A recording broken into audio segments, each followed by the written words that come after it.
Dr. Mayberry. We are continuing our discussion of the lower limb with the tibia.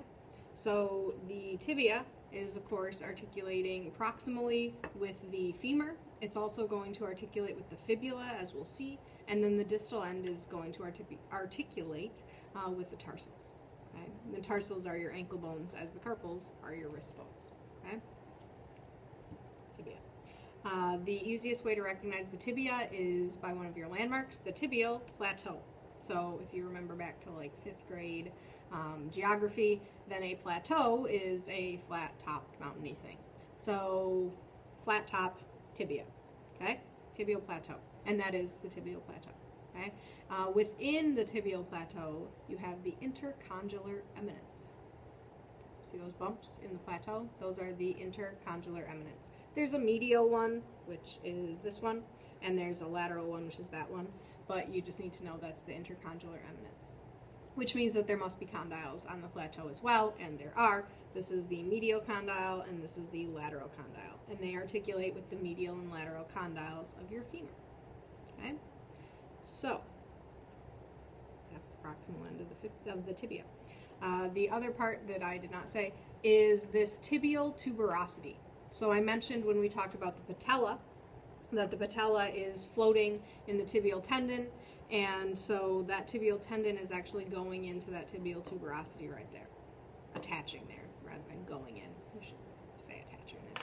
So on the posterior surface, actually have this popliteal line. Okay, so the popliteus, remember, is that muscle behind your knee. So there was a popliteal surface on the femur. There's a popliteal line on the tibia as well. Gotta look at my list. This is a real tibia, right? It was a real human bone. So it's a little bit damaged. So let me grab a plastic one.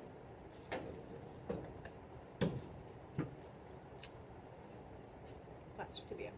And I need this because I need to show you this superior articular facet for the fibula, right there. Okay, so it's worn away on this real one. Would have been right under that worn area. So the fibula is going to articulate right there, and then it's going to articulate again at the distal end. So the fibula is also articulating with the tibia. Okay. The tibia is, of course, these are your leg bones, right? The femur was your thigh. The fib and tib are your legs, or your leg. So this is actually the only weight-bearing bone in your leg. The fibula doesn't bear any weight, which is why the tibia is so substantial compared to your little fibula. So be aware of that.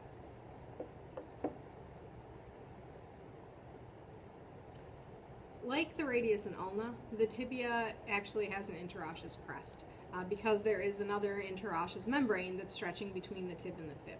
So this crest is actually the interosseous crest. Maybe I should be using the real one again. You can see it a little bit better there.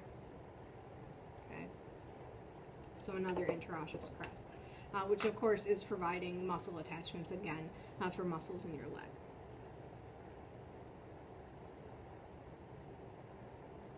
The nutrient foramens are easiest to see on the tibias. I think I mentioned this earlier, but usually if I tag one, it's on the tibia. So you can see that hole where blood vessels are coming into the bone. That's the nutrient foramen.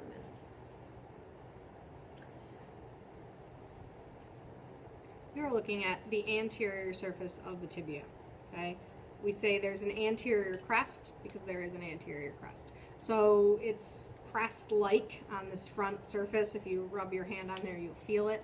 And there's a very large muscle that actually is resting on your tibia. So whenever I talk about this, I kick my shin because I like to feel where the muscle is.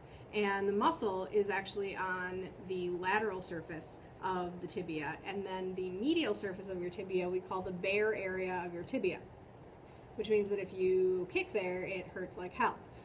So, play soccer without shin guards, you remember that. So the anterior tibial muscle is actually, tibialis anterior, is actually over here, and that creates this crest. Okay, so that's why that crest is there, the anterior crest, and then this is that bare area. So it looks just smooth. Where tibialis anterior is, there's sort of a lot going on. Okay, so again, you can kick your shins and you can feel it. The only landmark I think that I'm missing, actually there are two. The medial malleolus, or some people say malleolus, but most people say malleolus, is this dangly guy at the distal end. That's actually your medial ankle bone. So if you feel like kicking your leg again, you can kick your medial ankle, and that is the medial malleolus. Okay?